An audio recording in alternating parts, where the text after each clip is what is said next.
So this is our vitamin C titration.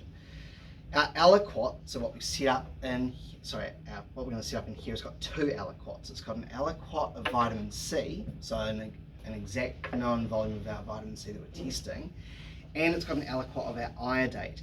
And the reason for the iodate is so we know how much iodine there should be in our conical flask, but of course some of it is going to react in an oxidation reduction reaction with our vitamin C, so reducing it.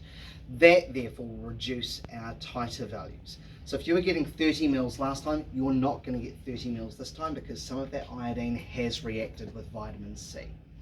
So for our setup, you do need to be relatively ready to start because of course when it makes the iodine, you've got to start titrating.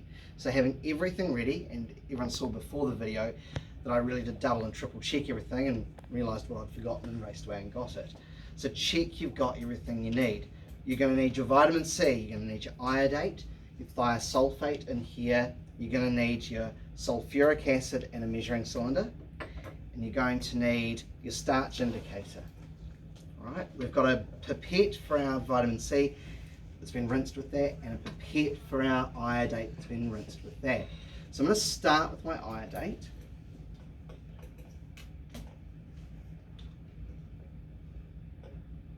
Sorry, it's not a here's one I prepared earlier, but I figured this was worth doing for this one. You all know I prefer to use thumb for this, so I've gone too far. That's maybe I shouldn't have.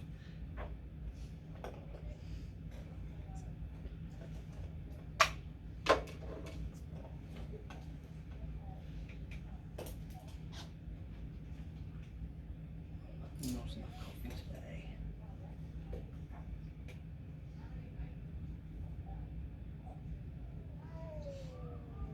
Cool. So that will go into my conical flask. And this is where working in a pair is really good. While one person's pipetting that, the other person could be getting the 20 mils of the vitamin C ready. Okay, so we've got that. Touch that to the side. Because I touched it to the side, I need to wash my walls down because that whips our number of moles is what matters here, not our concentration now. Then I'm going to do my vitamin C. And these shouldn't, there's no iodine there for it to react with yet, so I don't have to worry yet. And also, nothing really happens until I add my acid. So I do have a little bit of time just to make sure I've got everything organised.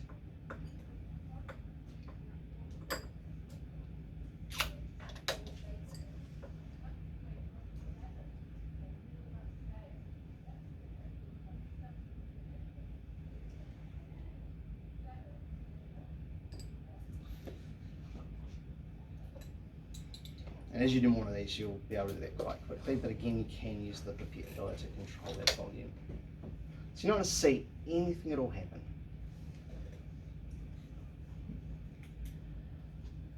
Now, most of these vitamin C sources have got acid in them, and actually vitamin C is ascorbic acid. So there's already some H pluses in this that could start the reaction as soon as I add my potassium iodide. So actually, in this one I do change my sequence a little bit. I'm going to get my 10 mils of acid. I hope I've got too much on myself. And again, that's just for the measuring cylinder. It doesn't have to be precise. Between 5 and 10 is great. Okay, you can see there. And now I'm going to have my iodide on here. I'm going to add my gram of that. Sorry for those who got the camera shot there.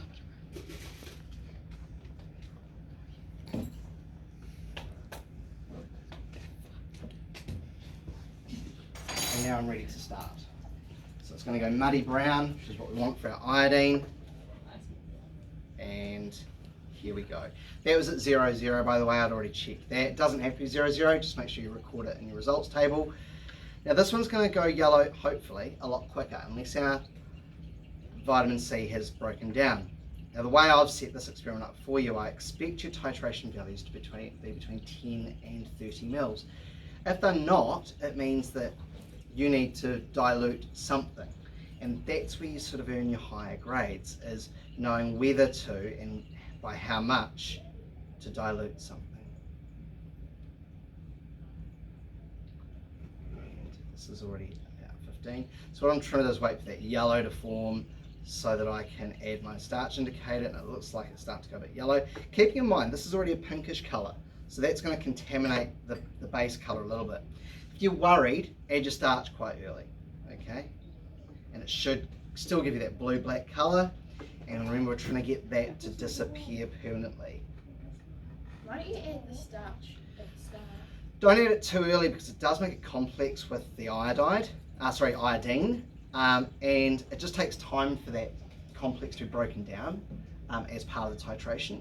So the less of it that's in there, the easier it is to find our end point, that's all. It just makes it easier to not overshoot. This is still taking a bit. Oh, there we go. It's looking like it's very close. Again, when I see that pale, like get a bit paler, I'm going to check my volume just to make sure, in case I overshoot, that I've got a ballpark figure. At the moment, we're sitting at 20.1.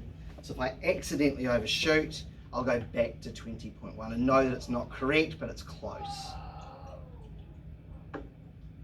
And that's pretty good. And it's at 20.2. So my titer value here for my first one is 20.2. That means you can confidently put about 17, 18 mils of this into it before you add your starch for your later titrations. Right? I don't want to put the maths in this video. It was just about the technique. So making sure you've got all of your gear that you need, because there is a bit more required. And being aware that the colour of your vitamin C source, whether it's orange juice, apple juice, whatever, will affect your colour in here until the end. And even at the end, it might not be colourless. It might have gone back to that. And the fact that it didn't is that this was diluted out by so much other stuff that was colourless. Okay. And we'll stop that there.